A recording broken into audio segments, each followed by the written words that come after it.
Hey, what's up? So, a couple of weeks ago, my mom had asked me to build her a new table because the one that she'd been using, this old broke down blue guy, was really giving her problems. It's all rickety and it's just old and falling apart. And so she wanted a new table to go beside her recliner. She uses the table to put her mouse pad on because she hates the little trackpad thing on her laptop. So, seeing as how I didn't really have anything better to do, I went ahead and built her a table. I built her this guy right here. So, if you want to see how I did it, stick around.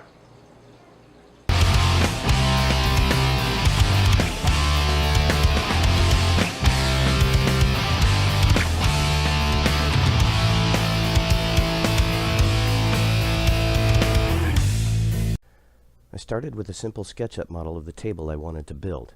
I didn't have the lumber yet, so I just went with a generic dimension and laid out a cut list. I cut all the top, apron, and leg pieces to rough length using my crosscut sled out of a piece of 4/4 cherry.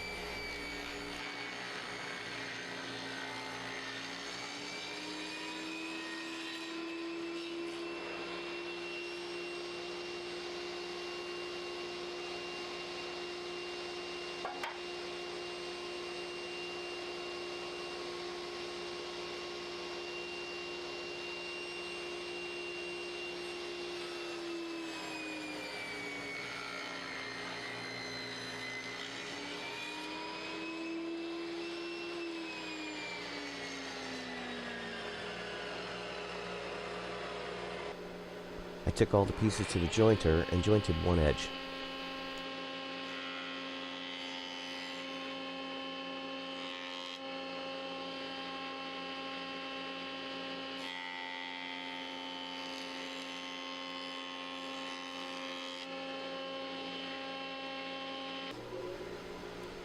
Then I ripped the top pieces to rough width. I'll clean it up on the jointer later.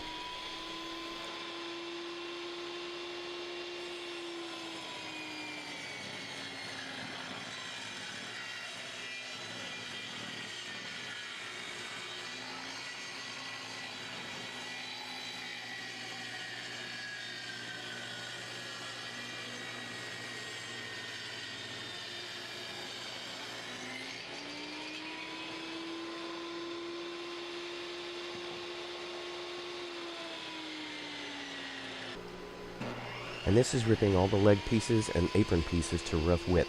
Again, I'll clean up the edges on the jointer later.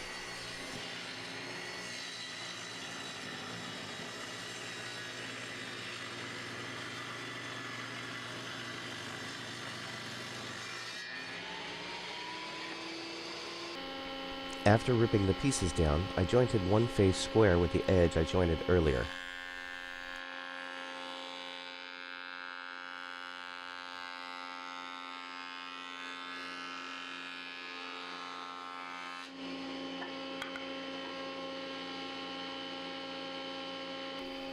For the top pieces, I jointed one face flat. Now, the top pieces are wider than the capacity of my jointer, so it left a bit of a rabbit on top, but I'll take care of that with the planer.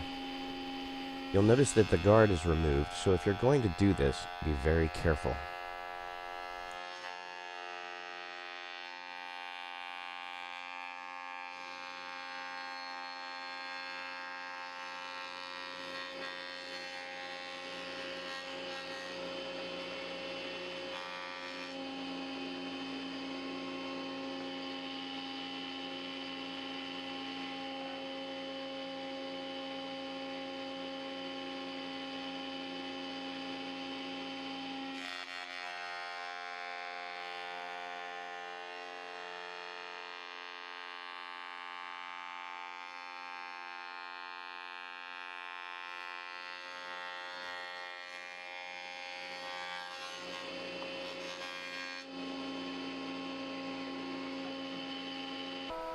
I put this piece of particle board, which is very flat, inside the jointer and ran the rabbit edge of the top pieces over the edge and planed the opposite side flat. Afterwards, I removed the particle board, flipped the boards over and planed the rabbit off. And then I planed the rest of the pieces to a final thickness of 3/4 of an inch.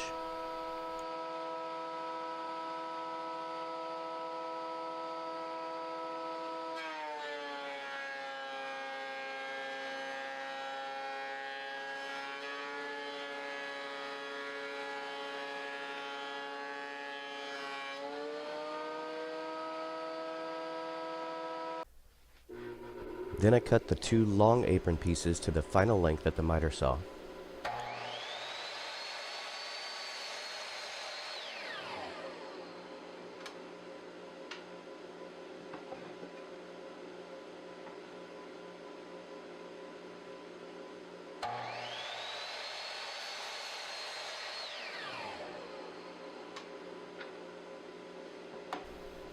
Now adjusting the stop block for the shorter apron pieces and cutting them to their final length.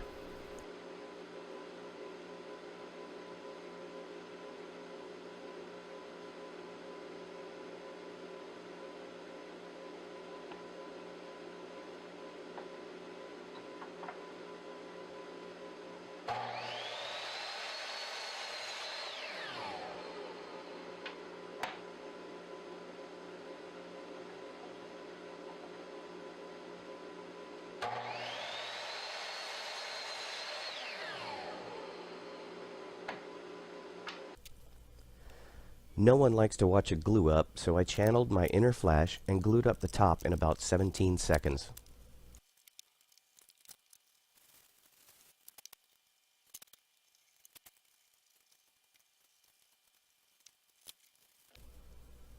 I did the same thing with the leg glue up. I sped myself up about 20 times and finished up in record time.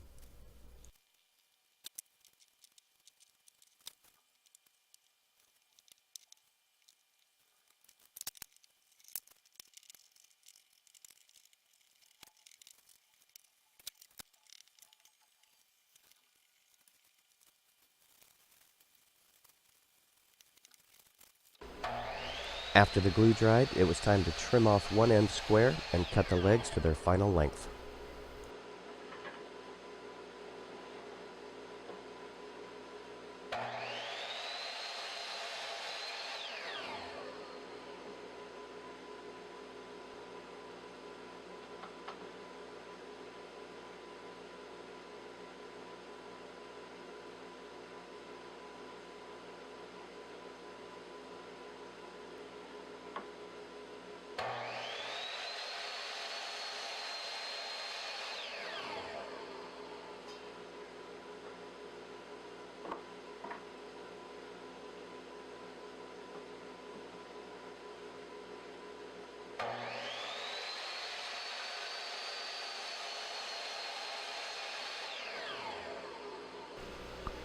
Now to trim down the top.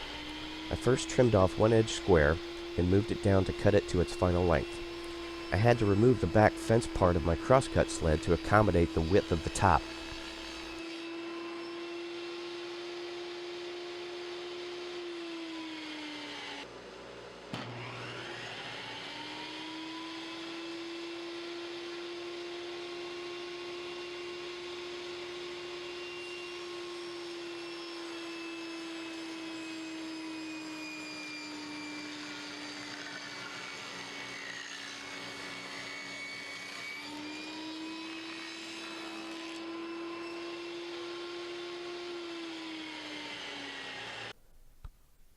I marked off a point from the top of the legs down 2 inches and transferred that mark onto all 4 sides.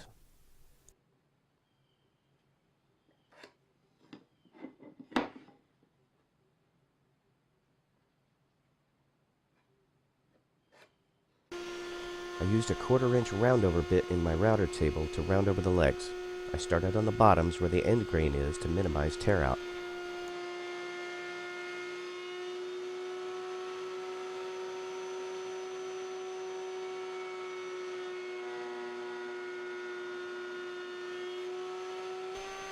Then I rounded over the sides of the legs right up to the lines I drew earlier near the top. It would have been more accurate to use a fence with a stop block, but I haven't built that yet. That'll be a future video.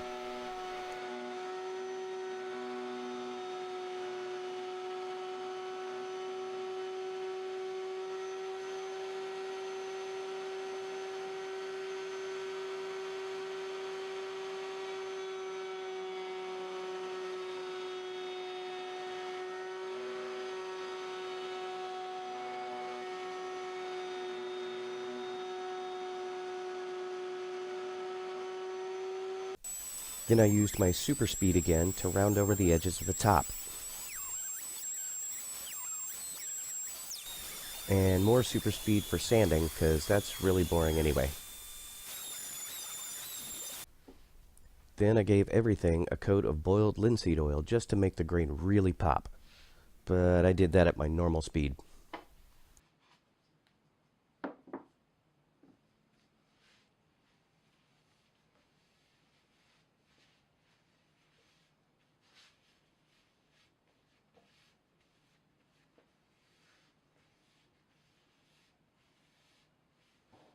So here's the completed table. I had a really fun time doing this one, and I learned a lot along the way. Namely, my finishing technique sucks. I cannot teach him. The boy has no patience. I need to work on that a lot. After I finished putting the boiled linseed oil on it, let that dry, I put on several coats of shellac to protect it, and after that dried, I put on a thin coat of paste wax to give it a nice kind of a semi-gloss finish. I really like the way it turned out. Of course, the way the boiled linseed oil makes the grain pop. I love it. I know Mom's going to love it too. Let me flip it over and I'll show you how I attach the top. And this is the part where I offend all the purists out there, because yes, I used pocket holes to attach the legs, but there's a very good reason for that.